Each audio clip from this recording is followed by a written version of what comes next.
Anybody get really good sleep last night? Amen. Amen. Okay, it's Sunday at a festival. Here we are. We're all coming together.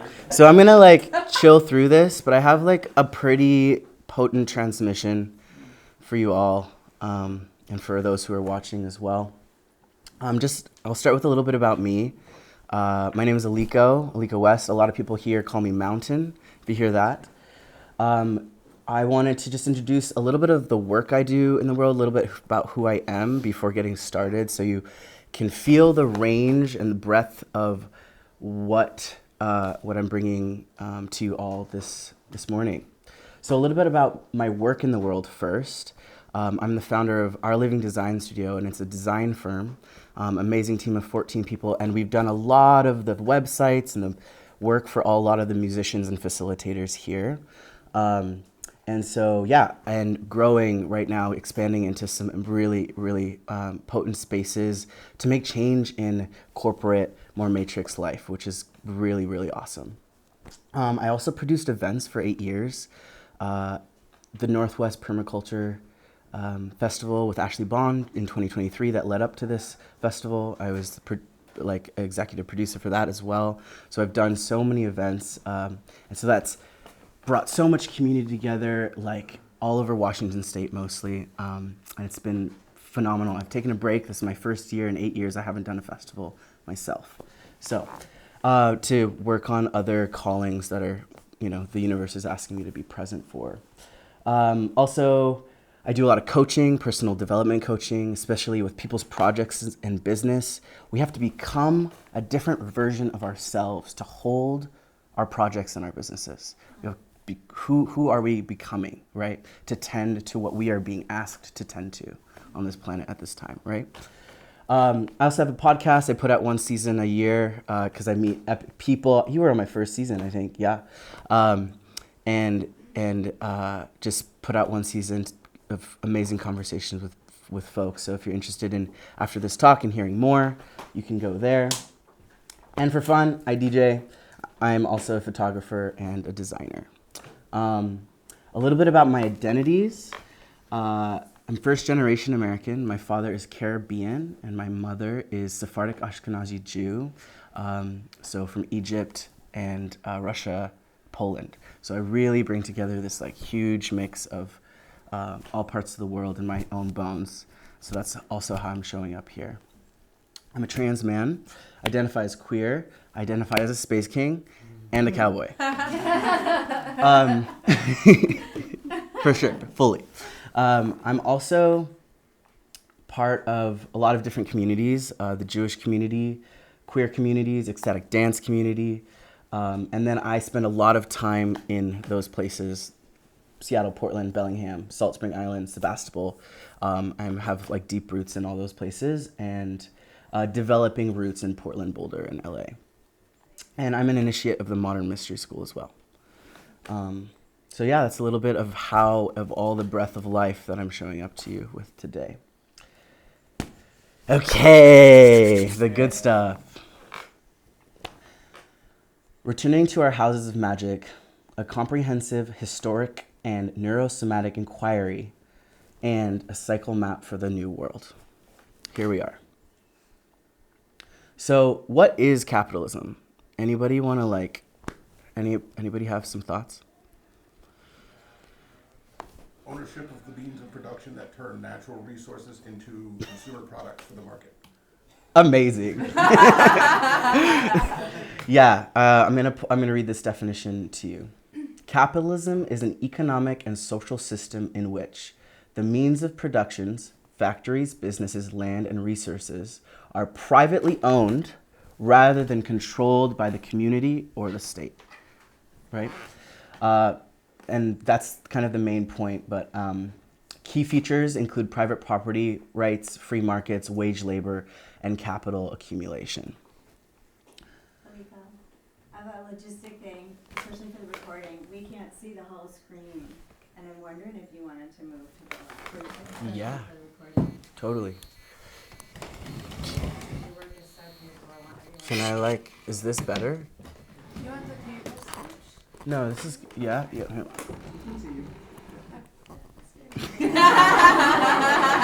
go anywhere, please. Thank you, Shauna, for saying that. Okay, what do you guys like about capitalism? Not a lot. Conveniences. Conveniences, comfortability. Ideally, less control from the state and like more freedom for yourself. Okay. It could be, with all the different markets and all the different things, like, trusting the chaos of things that come out of it, rather than a single controlled plan that then is screwed up and screws everything. Mm-hmm. Yeah, great answers. What do you not like about it? Very inconvenient. Extremely inconvenient. Extremely inconvenient for life. So Yes. fucking inconvenient. Yeah, totally. The resources that are inaccessible. Mm. Exploitation of it. Artificial scarcity to drive up prices. Yes. Pisses me off to no end. Yeah. That Thank you. everything becomes about money instead of the thing itself. Totally. Yeah, it's a journey here. Refocalization on money instead of the collective goodness of the whole, Mm. too. Yeah. Object instead of everything. Yeah. Infinite growth denies the existence of death. And capitalism depends on infinite growth. From finite resources. Yeah. We're going to get there. So where did it come from? Why is it here? Question. I'm going to answer it, but I'm curious if anybody has some thoughts. When they started taking away land in England in like the 1500s. Okay. Yes. Yes. Yeah. Any other thoughts? Any other? Yeah? I feel like it began as soon as like agriculture began, like hundreds of years. Yeah, it's closely there. So I'm going to get into it. And the thing about this history is so wild. It's so confusing to me how it's so glorified in our like culture. You know, Bridgerton and Game of Thrones, and it's like this like period pieces.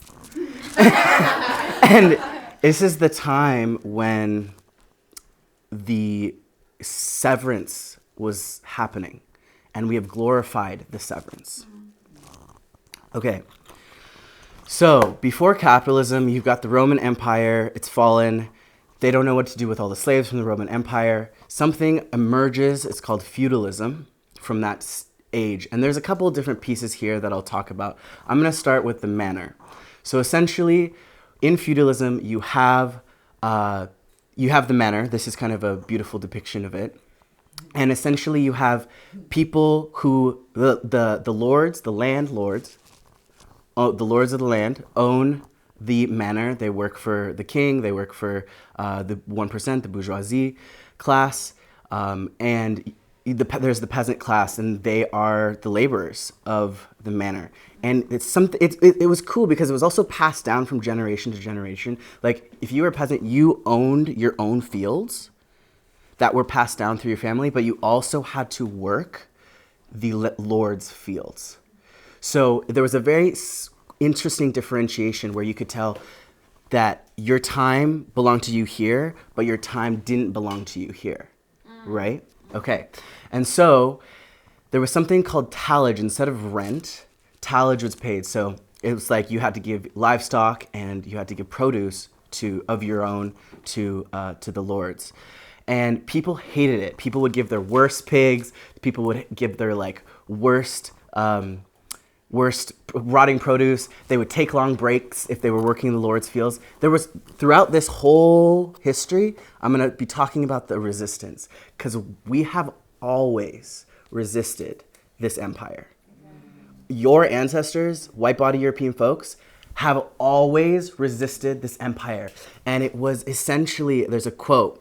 This work comes from I got it from Rain Crow, an amazing scholar who lives here in Oregon, through Silvia Federici, who is an author of a book that goes through this entire history. And there's a podcast that goes through this history that I'll link to at the end of this presentation.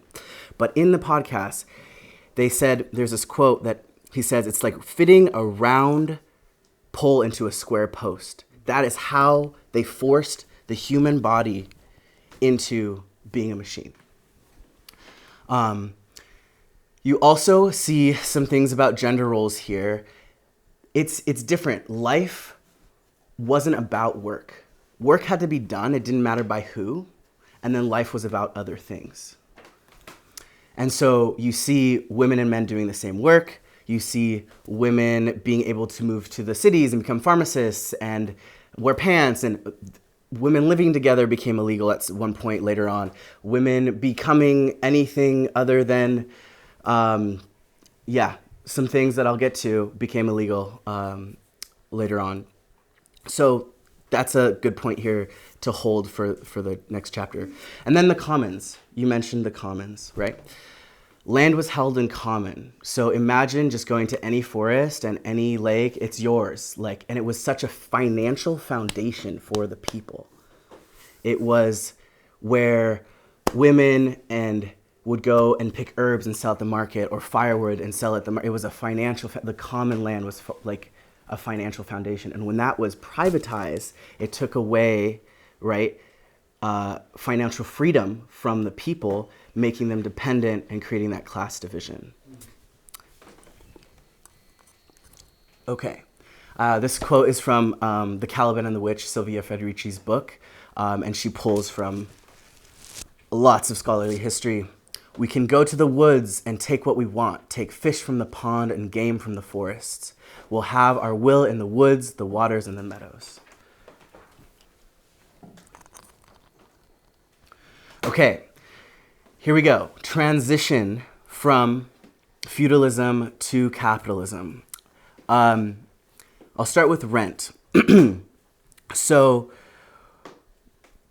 they were giving their worst produce, their worst livestock, and the lords were like, fine, you don't want to work for us, you can pay us money. And the people felt free. They were like, yay, we don't have to pay tallage anymore. But what they didn't realize is it started to create some class divide among the common people. Some peasants had more money than others, etc. You also start to see a transition. People are leaving the manor and going to the cities and towns and starting to work there. Yes. Yeah, cool. And then also you have some major events that kind of rock the population at the time as well. You have the Black Plague, which killed 1/3 of the population in Europe, and you have the famine. So what's going on is that people are moving to the cities, people are working, it's still legal for women to be supported by society, and also there's lots of death happening. There's lots of massive, and so what happened during the Black Plague and the famine times is the power was returned to the people. Like in 2020, how everything shut down and people were like, I don't want to work. Bah. It was just so imagine if, back then, 1/3 of the population was gone. If you were treated badly, you could just leave because there was so much work available. And so the power was returning to the people. And I like this fun fact that the Wheel of Fortune symbol was put on taverns and put on walls of the city at some point. It's like graffiti as a notion of fortuna, like fortune is coming back to the people energy.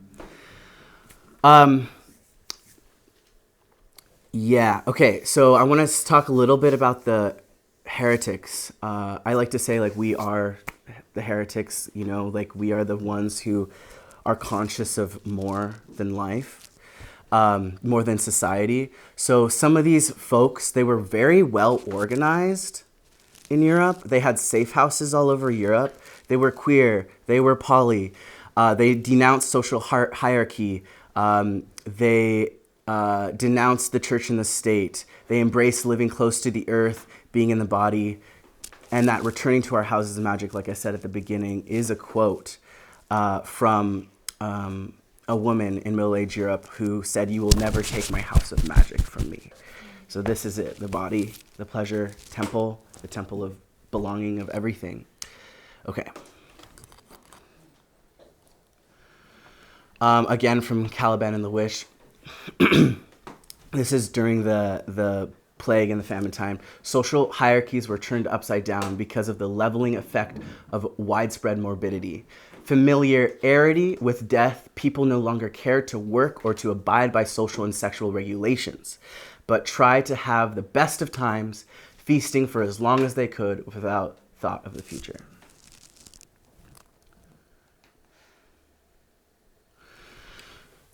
Okay, so Silvia Federici is an amazing Italian scholar, and she's written this book called Caliban and the Witch. And there's a podcast, it's a very thick, like very scholarly book. There's a podcast that I recommend people go through.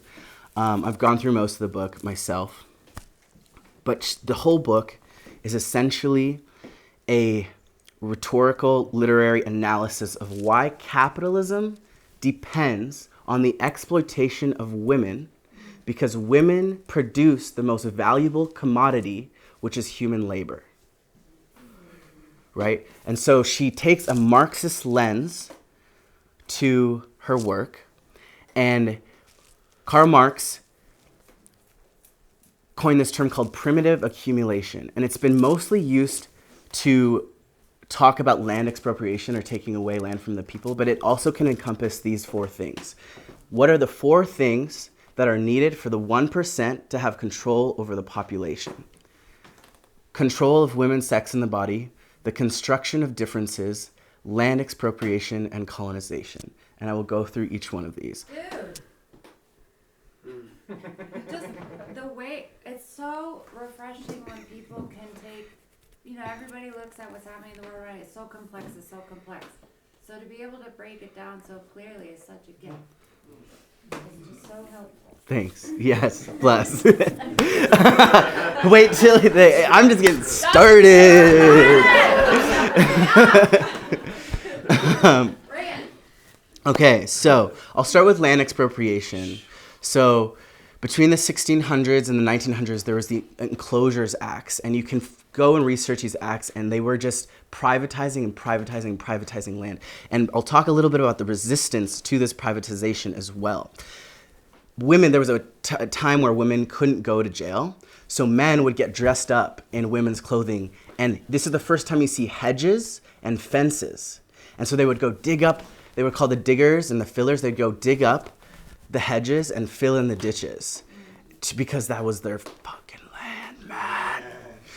And so that is part of it, what takes away that financial foundation as well from people, right? Who were selling their goods that they make from the herbs they harvested in the markets. It's like total decimation of financial freedom as well as like what belongs to all of us.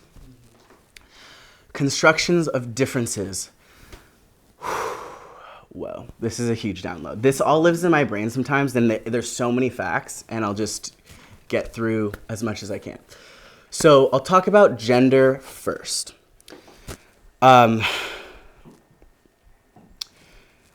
was a point where, and this ties to the witch burnings, this ties to all of it. Do I want to talk about gender first or talk about backwards?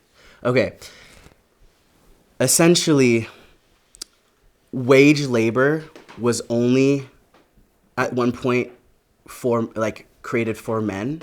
And so there was this control that happened between men and women because the women's wage was also looped in to the men's wage of the household, right? So that created that financial nuclear structure. And there was so much that happened to women. It's actually some of the most tragic history that I've ever read. And I'm black and have studied slavery, okay? And it's tragic. And so yeah, sexual violence warning, like abuse warning. If you need to step out, I really encourage you to do so. I'm here to hold space for you as well afterward, because it's what's to grieve. So rape became legal at one point for poor women only. Women were not allowed to live together, have any labor that wasn't sex work or housework, and essentially, like, at one point, and like in the Shakespeare times, like, men played the women's roles, right? It's because women couldn't do fucking anything. They were either the nag, the witch, or the whore. That was, and if your wife was a nag, you could parade her around the town square in a cage.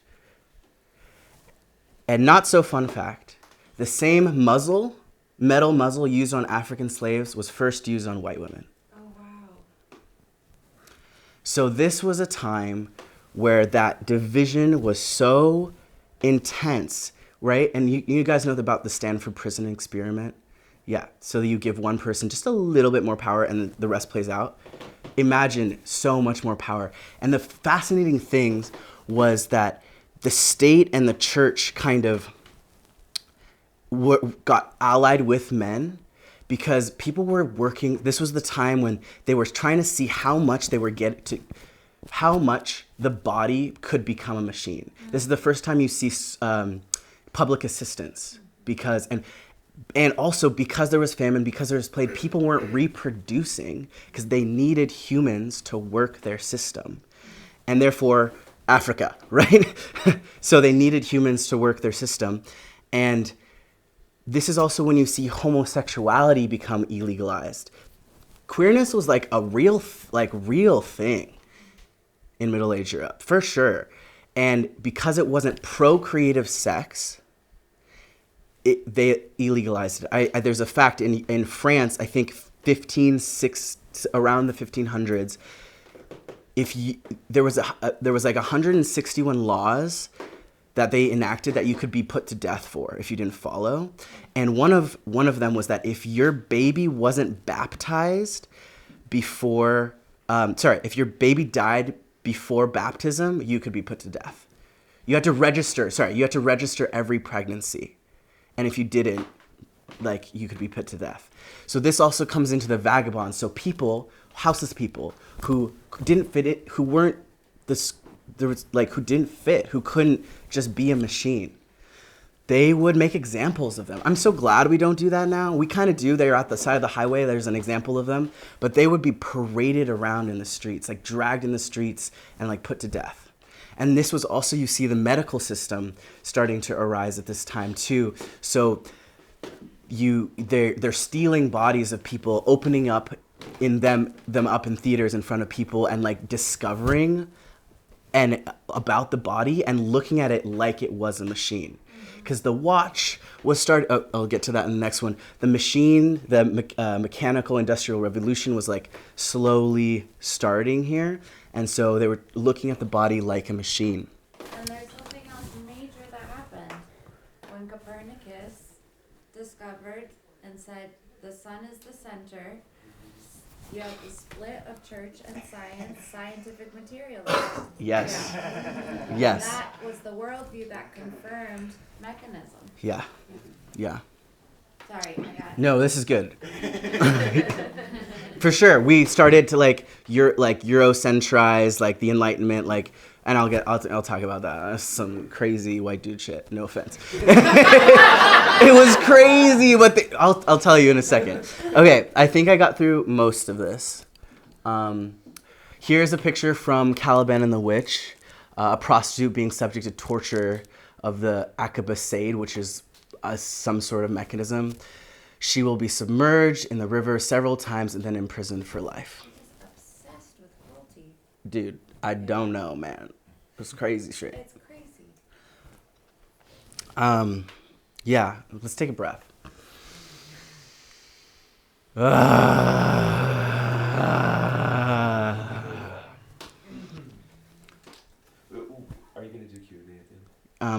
I'll do it after this section. So, and it's, like I said, this is a time period that's glorified in our media. Okay, so the Enlightenment was happening, as Lydia was saying. No, it was perfect. And this is also, you start to see, this is like the more mental, like, contraption of capitalism on the body, essentially. So like I was saying, the medical system, like the machines. I'm going to read this quote to you first. This is also from Caliban and the Witch. A telling example of the new mechanical conception of the body in the 16th century German engraving, where the peasant is represented as nothing more, that's supposed to say nothing more than a means of production with his body composed entirely of agricultural implements. I'm going to read this quote by Hobbes, and I'll talk about him in a second as well. Thomas Hobbes and Descartes were like these two philosophers that we are like, if you study philosophy, are like they were also the ones influencing hardcore, the 1%, and their philosophies is what spread through this entire rule. And for example, Hobbes, he was saying like, we need government because people will just kill each other if left to their own accord. So it was like this control, domination. So Hobbes also writes, and it's beautiful, but it's fucked up. Life is but a motion of limbs. For what is the heart but a spring, and the nerves but so many strings, and the joints but so many wheels, giving motion to the whole body. So this liken to the body being a machine. There's this guy, his name is Cotton Mather. This is, also in the Victorian era, you've seen the period pieces, everybody's kind of tight, it's like, do this. This was that huge separation between mind, body, where any act that wasn't like God, the Enlightenment, like we are the center, divine right of kings, was bestial. So there's this guy, his name was Cotton Mather. There's a story where he's like peeing against a wall and he sees a dog pee and he's disgusted with himself. He's like, I am just a fucking animal. And from that point onward, every time he did a bestial act like poop or have sex, he would have to have like an angelic thought to like cleanse himself from his like bestial fucking expression. And this is a quote from him. Yet I will be more and more noble creature. And at the very time when my natural necessities debase me into condition of the beast, my spirit shall rise and soar and fly up towards the employment of angels. This was also a time where they were putting the bars behind our own eyes. Like the watch, for example, became like this status symbol, right? But what is a watch? It's like, I'm on capitalist time. So it was like, and they do all the time. They trick me, they trick all of us into like, to participate and like mentally program us to participate in this means of material production for private profit, essentially. Talked about Hobbes and Descartes, body split. And this was also a time of like, later on there's like the Scarlet Letter in the colonies, like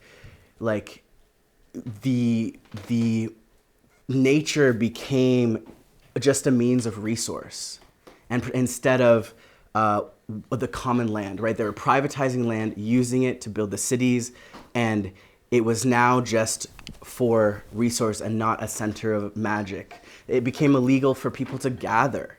That happened in COVID, right? I was like,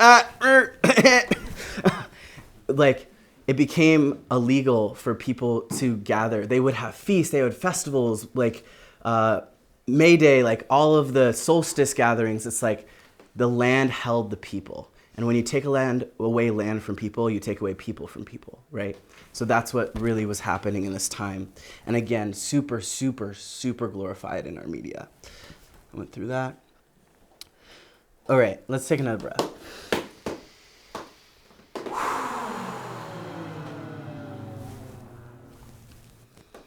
I'm really happy to be sharing this download because I find when people are like, oh yeah, like, whoa. I like to say like a deal for white folks specifically. It's interesting because black and brown folks, we weren't colonized as, you guys were colonized a little earlier, so there's more forgetting. And in a way, like we're closer to our magic. Black and brown people are a little closer to our magic. And I like to say like a deal was made with you for the, like a deal was made for the devil, with the devil for you. Like forget this history in exchange for like an illusion of privilege, right? Forget what happened to your people, right? Like nobody's really talking, it's like nobody's really talking about like how wrecked everyone got, like how wrecked, like deeply wrecked everyone got. And that is that trauma that got blown through the rest of the world. Oh, I didn't talk about colonization. I want to go back real quick and talk about colonization. I'll just do it here. And I was just brushing up on some of this history the other day. And they were saying that capitalism really depends on expansion of resources, but it really depended on slavery. Like that was the initial push to push it all forward. So transatlantic slave trade's happening, the new colonies are developing, and you don't see really chattel slavery until the 1800s, but by the 1800s, there's already 1 million African slaves working, and some of the tools of policing went back and forth. So the policing of black bodies that was happening in the new colonies, that way of policing traveled back into like the factories and stuff in policing white bodies in factories in Europe. So there was this like crossing, this divide of the ocean, but this crossing back and forth of information. And with the peasant class, there was also like whispers of like lands without masters. Like, oh, but they would try to keep it hush hush because they didn't want people to, they were squashing all the peasant uprisings. And man, people fucking rose up. French Revolution, we all know about that. What was it actually about? They were being treated like this. They were like, fuck you, kings and queens, behead you in the middle of the street. Thank God, because, and I was just in Europe. I was actually not at this festival last year because I was in Europe. And I was in Spain, and these gaudy, enormous castles with thousands and thousands of rooms. Thousands. And France, like, enormous. Like, the resource was so much. And they were, in France, like, women really led the revolution, specifically for food, because what they would do is, like, they would hoard resources in the big granaries, so that they could like manage the market price. And so women, their children were dying. Like women were ones who were like forward with a lot of these uprisings. Okay, wow, I'm really giving you the deep shit.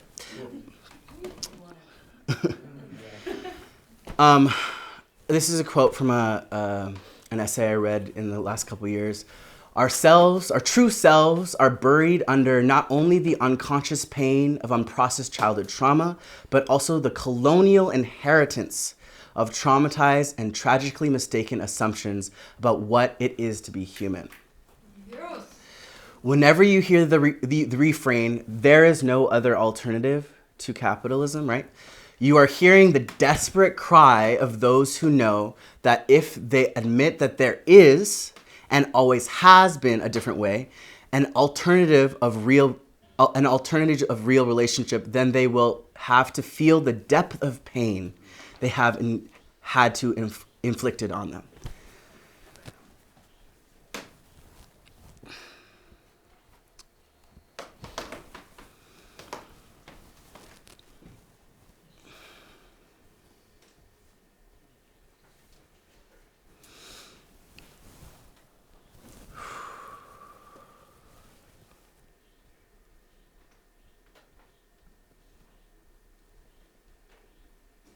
I'd love to know if one or two people have an answer to this question.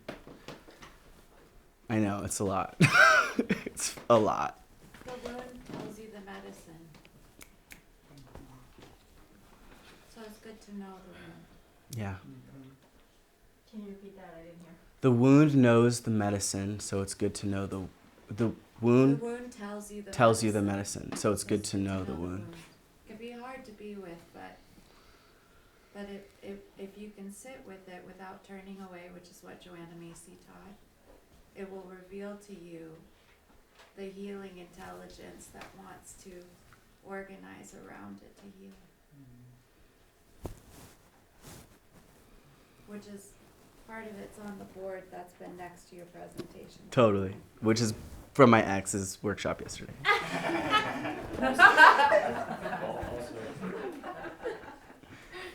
Also by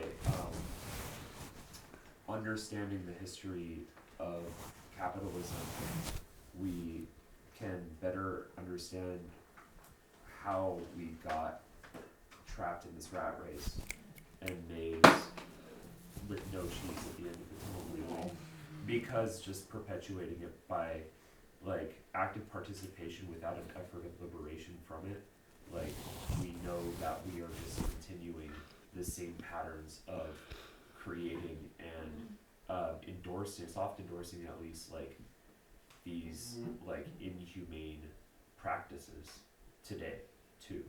So it becomes like, for me, I can only speak for myself really, like I, by seeing that, go, damn, like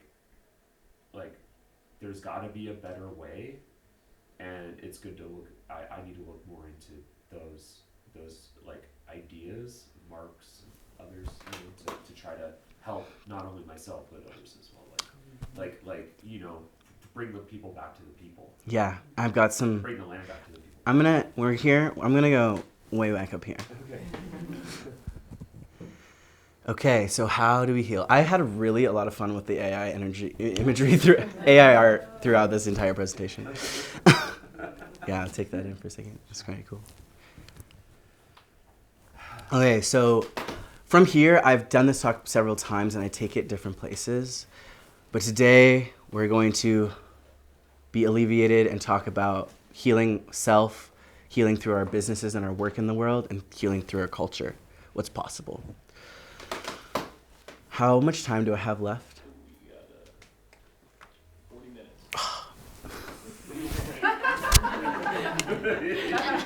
minutes. Sick. Okay. Let's take another breath here. Thank you, Lydia. I love you. Thank you, Lydia.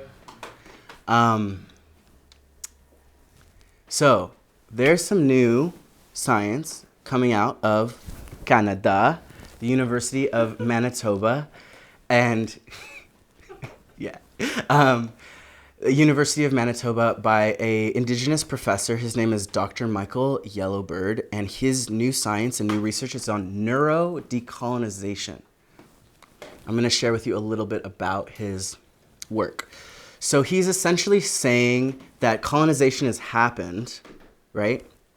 And now we need a cleansing period from a detox from colonization. He says, stripping away the harmful, invasive thoughts, practices, beliefs, and values that have been imposed by colonizing structures, processes, and evolutionary mismatches. A renaissance period.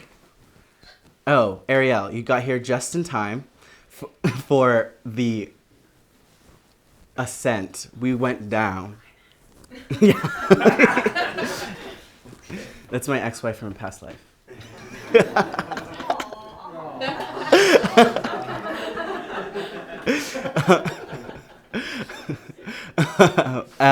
Also, a Renaissance period, the restoration of cultural practices, thinking, beliefs, and values that were taken away or abandoned during colonization, but are relevant and necessary for survival and our well-being. So what's happening here is such an amazing renaissance of new culture, of new practices, of indigenous lifeways from indigenous people of this land, of other lands. Drum spider, I was cooking breakfast during European, I was watching everyone of European descent dancing to they're like magic music, and I'm like, oh, thank God. And it was so beautiful, and I love it too. I'm like, yes. That's the thing, we love each other's indigenous magic. It's truly all over the world. That's why you have cultural appropriation, because we're like, oh, this is indigenous medicine from the land. My people had indigenous medicine from the land, right? And an enlightenment period, the birth and use of new ideas, thinking, technologies, and lifestyles that contribute to the advancement and empowerment of indigenous people. That is all people, right?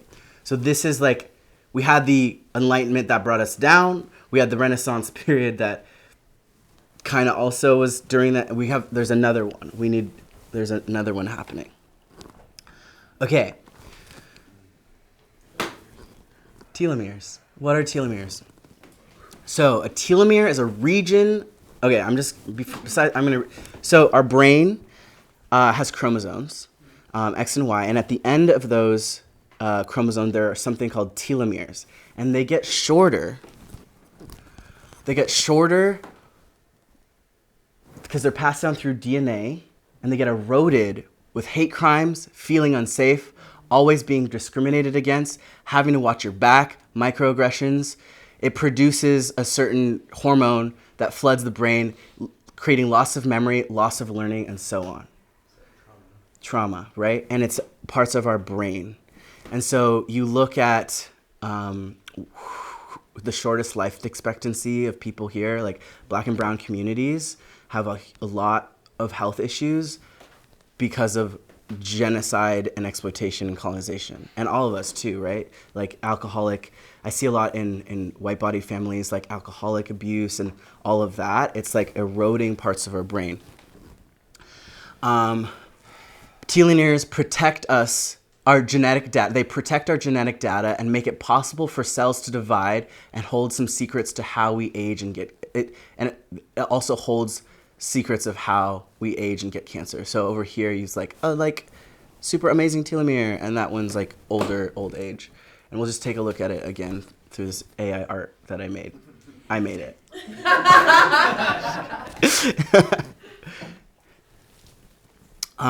Protects us against cancer, protects chromosomes from deteriorating, makes it possible for cells to divide. Okay, so Dr. Michael Yellowbird literally has studied how we can grow our brains back from colonization and the practices to help the telomeres at the end of our brains, chromosomes, thank you, love you, Ben, grow back. Those 10 practices are,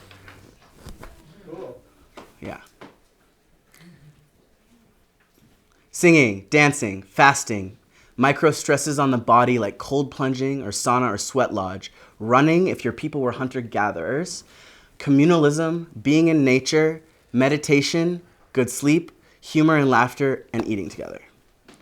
I think we're doing like all of those here, except for maybe going on a communal run, which should if speed dating is happening, that's the next stop, baby. Right? This is literally helping our brains restore themselves. Kind of what I'm hearing is during the break of the mind and the body, that there was that separation of getting and feeling what it is, this big, beautiful part of us that make us human, but also connect us to each other. Like, yes, my ancestors are shown within my skin and my body. They're shown within all of your skins and your bodies. That separated us. It separated us and created a rupture from our histories, but also from each other, from meeting each other, acknowledging all of us. And now it's bringing us back, connecting the mind and the body, healing that connection to our history, healing that connection to our friendships and family. This is what I'm hearing here. Returning to our houses of magic. Yeah. And I've given this presentation when I talk about architecture and the importance of like healthy spaces, right? For our houses of magic. So it's our bodies, our communities, this house of magic that we have been bestowed by the great beyond to be able to live to live in. That's perfect. Thank you. Yeah. Yeah, the story there reminds me of a quick, not story, but parable, I guess. Yeah. It's one of those, like, ancient American Indians said, sure, maybe they did or did not, I don't know. But here's what I like about the story is that a person goes to the shaman and says, I'm a great warrior, I've won every battle, I have a beautiful wife, plenty of kids, many horses, and I'm revered by everyone in the tribe, but I'm unhappy and my soul is empty. And the shaman said, I only have 2 questions. When did you stop singing and when did you stop dancing? I always say, like, if I'm not dancing, I'm not rich. Yeah. You're welcome to come in if you need to sit. There's space. We're going on the up and up. We went down on the descent of history of capitalism, and now we're coming up. For the healing, baby. Okay, any other thoughts here? Yeah. Well, I don't know if this is something to open, but first of all, I just want to say it feels so nice to be in this room talking about this. I did not get this in the industrial educational system, so like nerding out together feels really great. But oh yeah, so like speaking of spaces, I feel like that's something that like City Repair talked about a lot in Portland, but like the colonial industrial grid and how like there's not like a central gathering like a lot of like European cities were built, but then also around the church. But and then also I'm connecting the dots. My mind is a little ADD right now, but to what the elder yesterday, I can't remember his name. The elder that spoke, Paul Chioten, yeah. Chioten? Saul Chioten, yeah. But he was saying like the lack of elderhood, and like I think that relates to communalism, and so I don't know how to, maybe we can continue this conversation later, but those are just things that are popping up. Yeah, and that Roman grid, like it's so it's like the way our streets are mapped out, it is a war. It's literally for war. And like the circular, also in Europe, all these town spaces that are huge, so beautiful to be like with everyone. Like it's built into the culture of like togetherness, even though it's also like the history of all this bullshit. Yeah. Thank you. Just interesting because Mark Lakeman talks about the difference in the city designs being like literally as simple as the difference between circles and squares. Yeah. So circles are like the pods, the huts, and in the village, and they circle around each other, and the paths between them are not as straightforward, so they take a little bit longer. But through them, you weave through the neighborhoods, you form more relationships. And then in the center of all of these circle houses is a bigger circle, which is the public square, which is where the people would gather and they would share poetry, they would share music, they would share dancing, and they would share theater to tell their stories together and to share their histories. And when that went to the grid system, then it became like just about like, if you think about the way a circle works, it's just very like it keeps the energy flowing. But the way that the 90-degree angles are, it's like you gotta like it's like rigid and controlled to get through those ways. Just to piggyback on what you were saying. Daniel, there's a spot for you here or here. Daniel. So that's just I just wanted to share that. Yeah. No, Mark Lakeman. I've given this talk with Mark Lakeman. Like, like it's perfect. Thank you. Yeah. Yes. Yeah. I would love if you wanted to turn to one person, and if you don't do one of these practices, what would you like to start doing? Yeah. If you want to talk and share about what you are doing already, and what you want to do.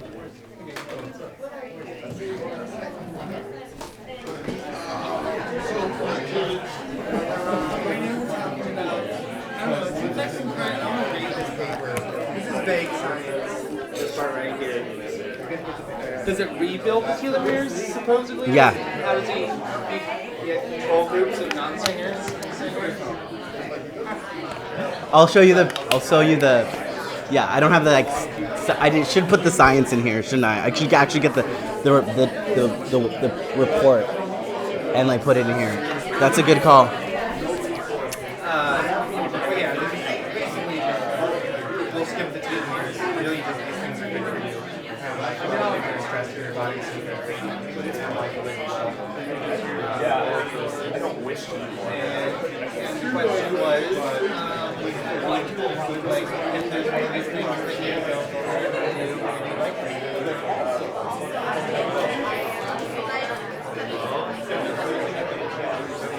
I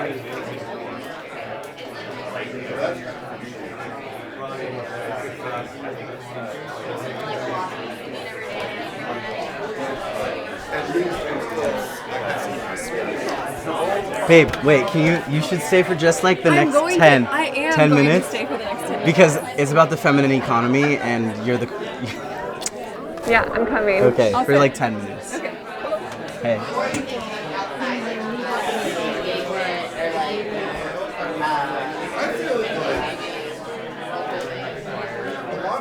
All right, starting to quiet down a little bit. If you can hear me, snap once. If you can hear me, snap 3 times. If you can hear me, snap twice. Does that mean stop talking? Give me something like so. Snort a wink.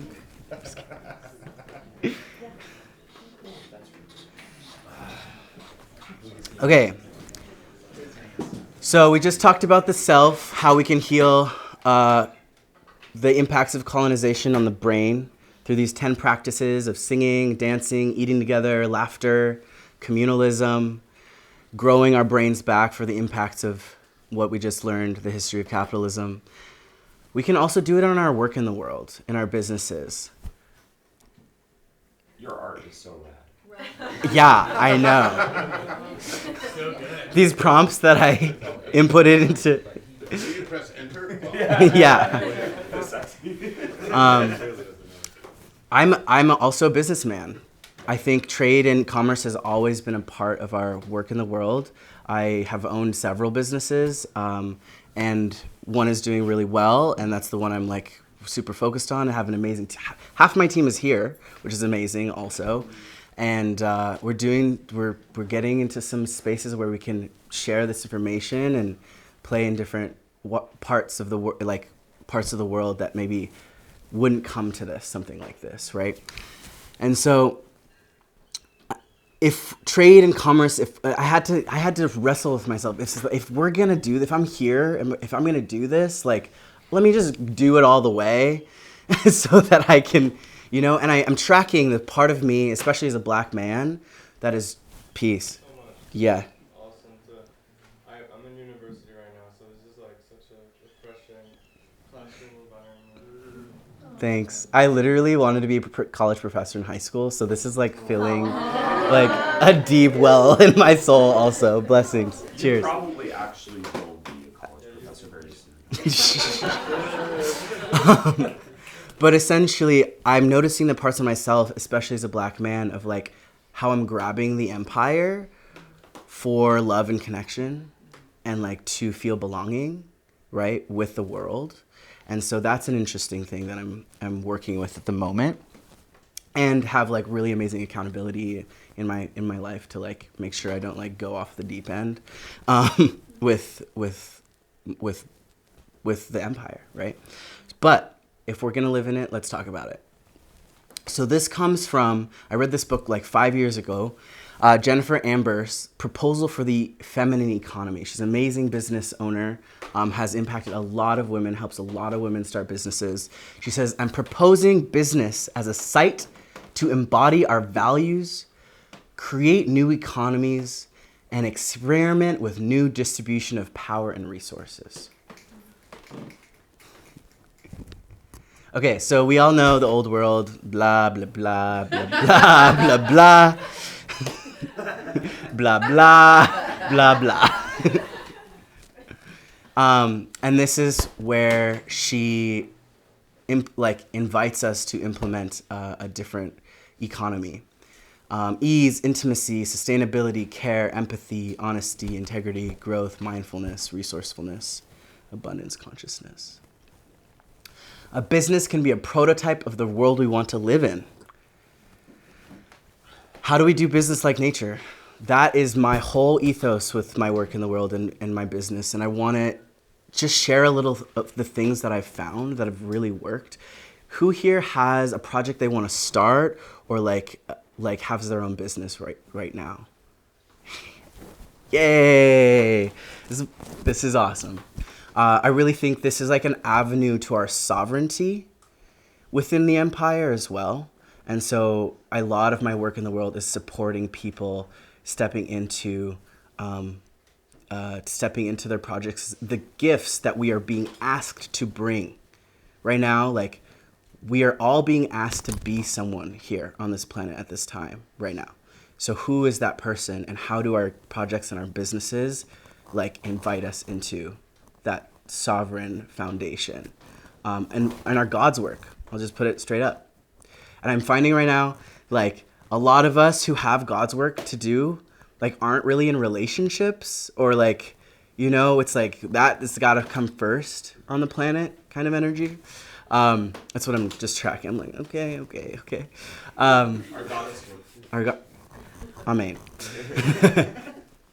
So in my own business, what I found, because I've been self-employed fully since 2020, and in 2017 is when I started. And when we started, I was like pushing, working so hard and not getting anywhere. And the moment, I'm going to talk about self-care first. The moment I started to center my own needs, everything, including my business, got so much better. So self-care at the center of our wellness and our well-being, and it takes self-discipline. Every morning, I have my morning routine. I don't do it every day, but I've been doing it for 2 years, almost every day, and that feels like success. And that's it. Divesting from perfectionism. Consistency isn't everyday thing. It's just like showing up again and again gently with yourself. Moving at the pace of nature. Why wouldn't, if we are nature, if we are natural resource, why wouldn't the things coming through us also want to move like that, right? Capitalism is this entity that is not moving like nature.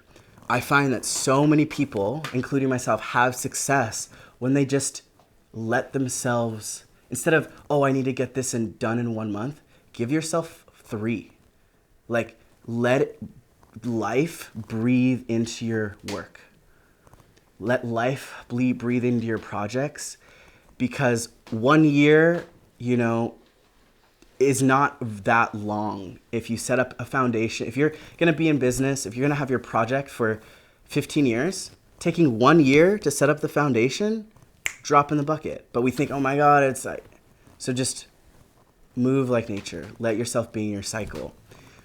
And part of that also, I see 2 sides, like let yourself be in your cycle, and then, but also actually do it. I see a lot of people who I work with, like there's a block of limiting beliefs. So that's part of my 7 keys of success, which I didn't put in this presentation, is like unwinding limiting beliefs that hold us from who we're being asked to become. Courage and trust that if you step forward, the river of life will take you the rest of the way. I saw that so much in my festival production. Had an idea, just took the first step. I don't need to know Z. I just need to know B, and then C shows up, and then D shows up, and then all of a sudden there's 400 people at a festival having the time of their life, right? And 32 workshops and like 12 musicians. It's like a whole thing, right? So just taking the next step. I think a lot of white supremacy, it's like I have to have a plan, I have to map out everything, I have to do it all alone. We have if me as a Black trans Jew can do it, you can do it. You can do it. We have everything we need to be successful, and we need each other, and we just take the next step. Making room for life, allowing for seasons, don't push to grow. Okay, let's take a breath. Time check. Yeah, 18 minutes. Yeah, baby. Okay, this is my last chapter. So we talked about this, how do we heal the self? We talked about how we look at our work, and how we heal capitalism through our work in the world. And this is like a new body of work that's developing. Does anybody know like Tolly Weinberg or Sophia LaBelle? Yeah, there's some folks here who know them. I'm working on it with them. And it's kind of like this new bubbling download that we're just kind of, it's already here, but we're like putting together, and it's an honor for me to share it with you guys. And it's based off the question, like, okay, so if not that, then what? If not what we just learned about in what happened in Middle Age Europe, and then what next? And I've been thinking about this for a little while, and have some stuff that I want to share about it. That's Sophia. We were talking about this over voice notes, and she said this, and I thought it was so profound. How do we live in accordance with nature? How do we live in right relationship to this larger body of earth that we are designed from, made of, embedded within? What are the cycles that we can tune into so that we can live in greater alignment, health, and capacity? What are we syncing our body systems to that is supporting us and amplifying what we desire and dream of? Okay, so here we go. I want to tell you a little story kind of about me and how I came to this work.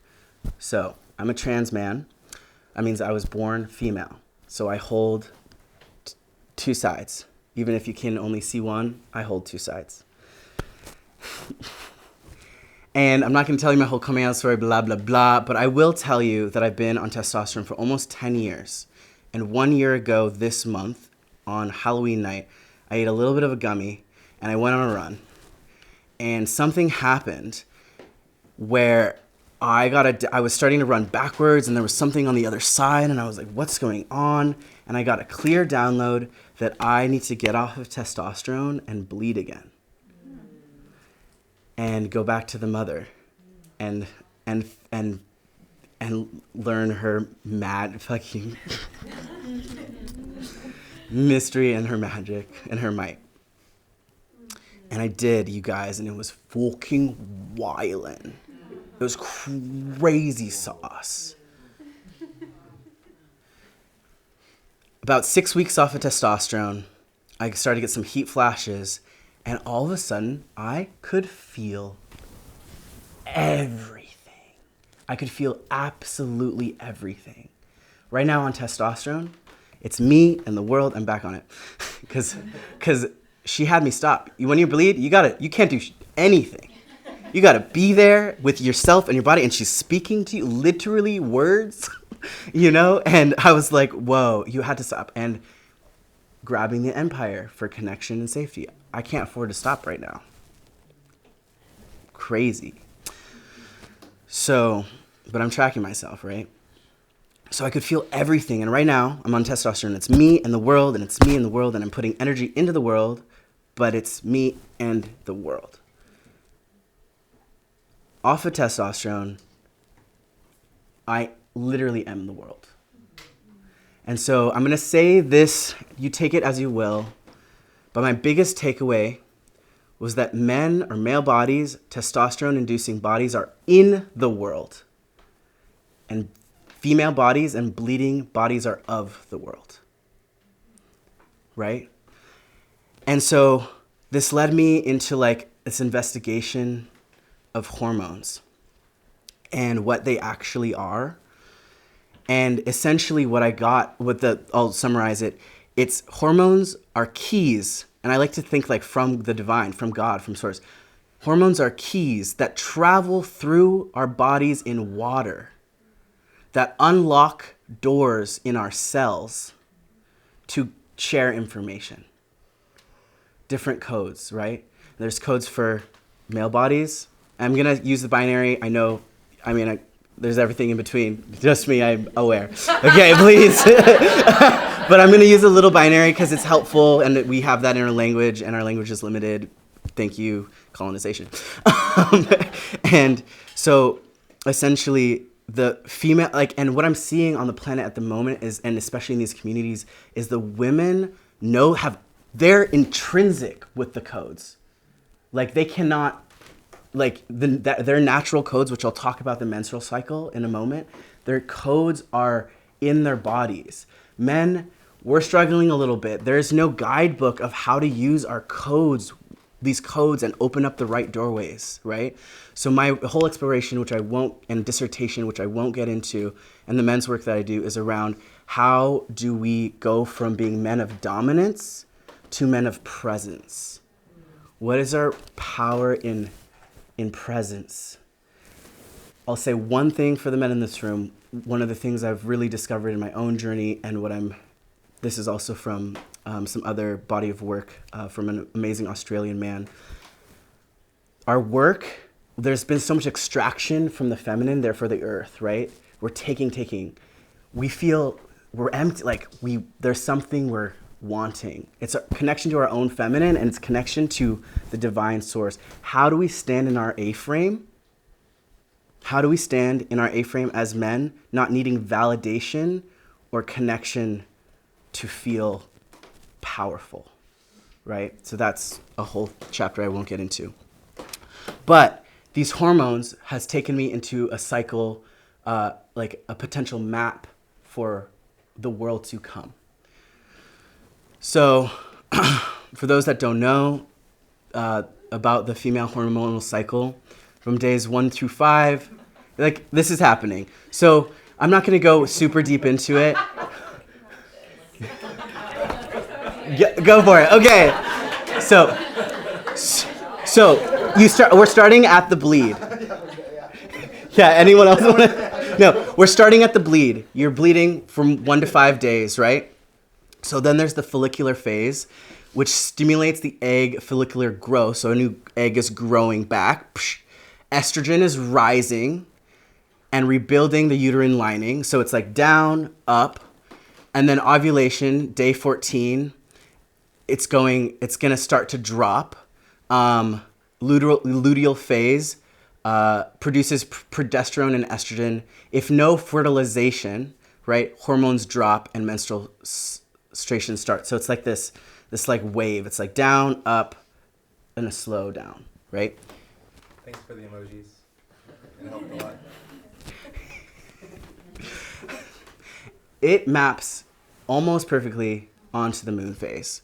Day 1, right, waxing crescent, down, right, new moon, dark. Like day 1 through around 6, 1 to 5 in the menstrual cycle. First quarter to day 14, full moon, right? And then a slowly back down. 28 days, new moon, 28 days, menstrual cycle. Literally maps on top. Okay.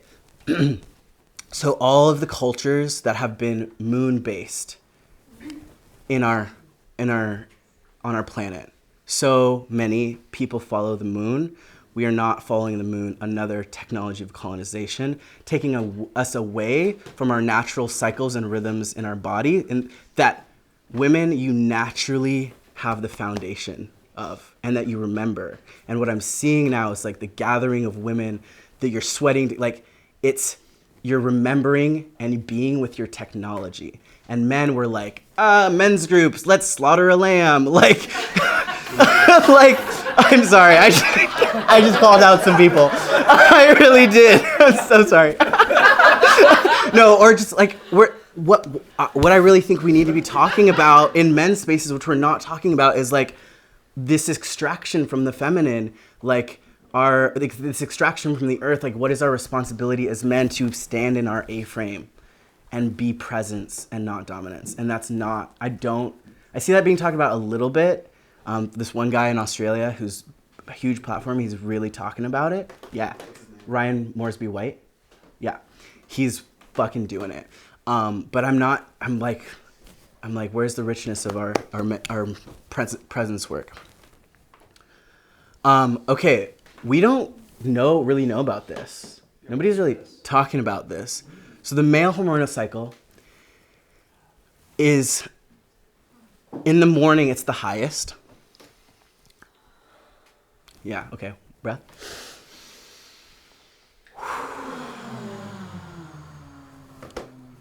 Grateful for you all being with me through this journey. Welcome to my brain. So in the morning, it's the highest. And then midday, it's still steady. And then in the afternoon, 3 to 8, it's like dropping. Testosterone lowers. slight mini rise in the afternoon, and then it goes down at night. It's the lowest at night, and then overnight it rejuvenates. So it starts high, stays steady, drop. This layers perfectly over the Chinese medicine 24-hour organ clock. So in Chinese medicine, every organ has a time that it rejuvenates. So you know when you're in the morning and you have to get up and you have to take a dump? It's because your large intestine just had its moment from 5 to 7 a.m. So every organ has a different time that has its time in 24 hours. And each organ has an element. And the elemental arc layers perfectly over the male hormonal cycle. So in the morning, earth, starting high, sun, peak, fire, it's still steady. That late afternoon drop, water, a little peak again, fire, and then rejuvenation at night, wood and metal. So I just described that. Here's another little.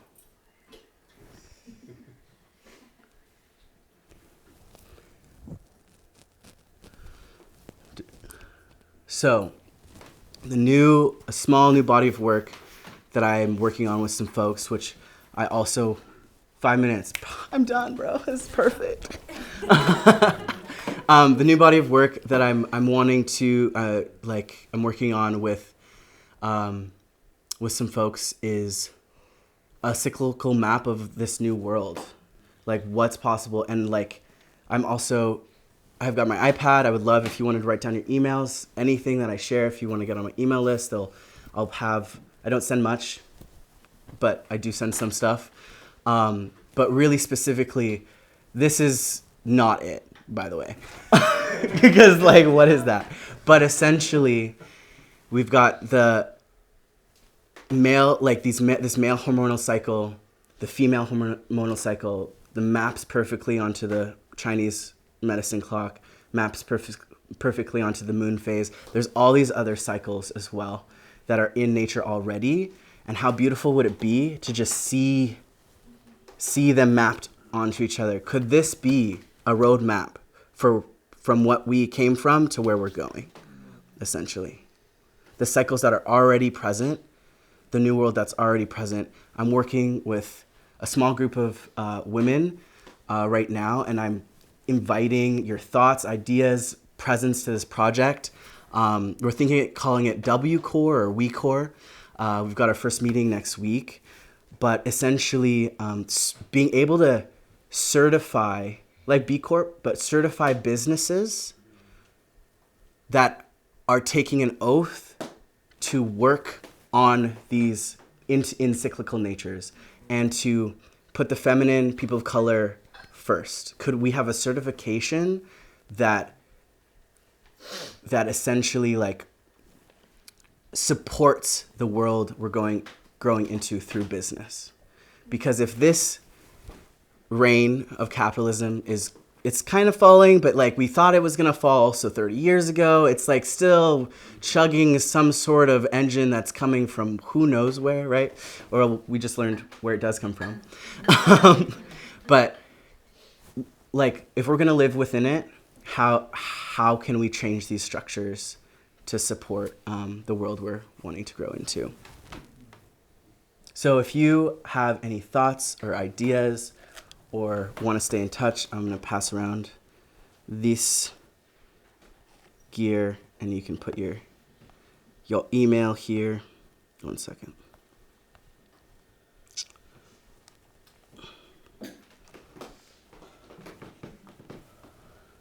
And notes.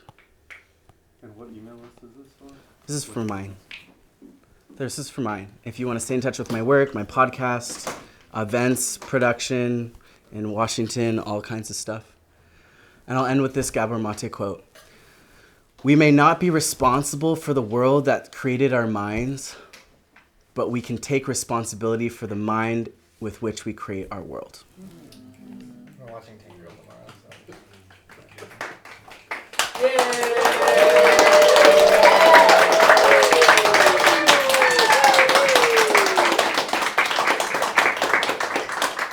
Bravo. Thank you so much, everyone.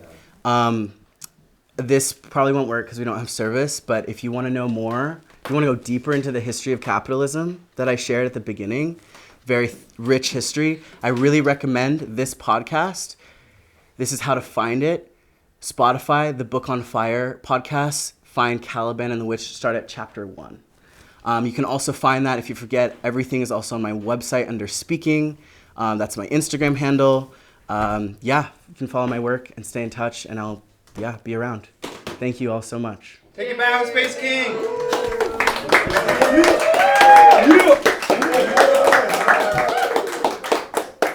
Thank you, everybody. Yeah. Yay! Yeah. Cool.